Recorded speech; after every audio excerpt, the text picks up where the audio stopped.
ಎರಡೂವರೆ ವರ್ಷ ನಮಗೆ 2 ವರ್ಷ ನಿಮಗೆ ಅನ್ನೋಂಗೆ ಹೇಳಿದ್ರೇನು ಅವ್ರಿಗೆ ಎಲ್ಲ ಅವರು ಅಷ್ಟು ಜೋರಾಗಿ ಮಾಡ್ತಾಯಿಲ್ಲ ಡಿ ಕೆ ಶಿವರು ಆ ರೀತಿ ಇದು ಆಗಿ ಹೋಗುವಂಥ ಸಾಧ್ಯತೆಗಳಿದ್ದು ಅದೇನೂ ಇರಲಿ. ಈಗ ಮಾತ್ರ ದಕ್ಷಿಣ ದಾವಣಗೆರೆ ನಮ್ಮ ಕಾಂಗ್ರೆಸ್ಸಿಗೆ ಮಾತ್ರ ಕಬ್ಬಿನ ಕಡಲೆ ಅನ್ನೋದ್ರ 2 ಮಾತಿಲ್ಲ. ಸಪೋಸ್ ನಾಳೆ ಸಾಧಿಕ ಬರಲಿ, ಇನ್ನೊಂದೇನಪ್ಪ ಅಂದ್ರೆ ಸಾಧಿಕ ಮತನೂ ಒಡೆದು ಹೋಗ್ತಾವೆ. ಮತ್ತು ಇನ್ನೂ 23 ಮಂದಿನೂ ಇದ್ದಾರೆ ಅದ್ರಲ್ಲಿ ಕನ್ನಡದಲ್ಲಿ. ಅವರು ಒಂದಿಷ್ಟು ಓಟ್ ತೊಗೊಂಡ್ರಪ್ಪ ಅಂತಂದ್ರೆ ಸಹಜವಾಗಿ BJP ಅದರಲ್ಲೂ ಅವ್ರದ್ದು OBC ಪ್ಲಸ್ ಇನ್ನೊಂದು ನಿಮಗೆ ಈಗ ಹೇಳಿದಂಗೆ ಅಲ್ಲಿಯ ಒಂದು ST ಸಮುದಾಯದವರು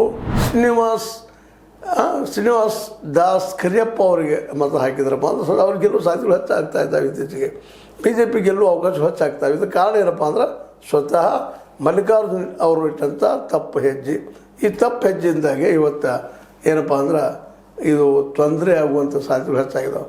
ಅಂದ್ರೆ ದಾವಣಗೆರೆ ದಕ್ಷಿಣದಲ್ಲಿ ಮುಸ್ಲಿಮರು ವಿಶೇಷವಾಗಿ ಪೂರ್ಣ ಪ್ರಮಾಣದಲ್ಲಿ ಕಾಂಗ್ರೆಸ್ನ ದೂರ ಸರಿತಾ ಇದ್ದಾರೆ ಅನ್ನೋದು ಮಾತುಗಳು ಕೇಳಿ ಬರ್ತಾ ಇದ್ದಾವೆ.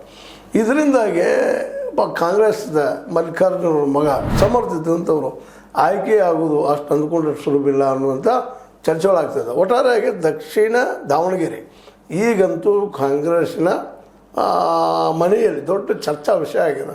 ಯಾರು ಒಬ್ಬರ ಮೇಲೊಬ್ಬರು ಆರೋಪ ಪ್ರತ್ಯಾರೋಪ ಮಾಡುವಂಥದ್ದು ಮತ್ತೇನು ಮಾಡುವಂಥದ್ದು ಹೆಚ್ಚಾಗ್ತಾ ಇದ್ದಾವೆ.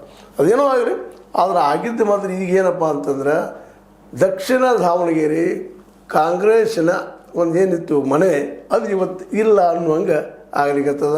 ಯಾಕಂದ್ರೆ ಇವತ್ತಲ್ಲಿ ಮುಸ್ಲಿಮ್ರನ್ನ ಇವರು ವಿರುದ್ಧ ನಿಂತಿದ್ದಾರೆ. ಪಾರಂಪರಿಕ ಹೋಟುಗಳು ಕಾಂಗ್ರೆಸ್ಸಿನ ಹೋಟುಗಳು. ಹೀಗಾಗಿ ಆ ಕಾಂಗ್ರೆಸ್ ಹೋಟುಗಳು ಅಚ್ಛಿದ್ರಾಗಿ ಹೋದಪ್ಪ ಅಂದ್ರೆ ಸಹಜವಾಗಿ BJP ಅನುಕೂಲ ಆಗುವಂಥ ಸಾಧ್ಯತೆಗಳು ಹೆಚ್ಚಾಗಿದ್ದಾವೆ.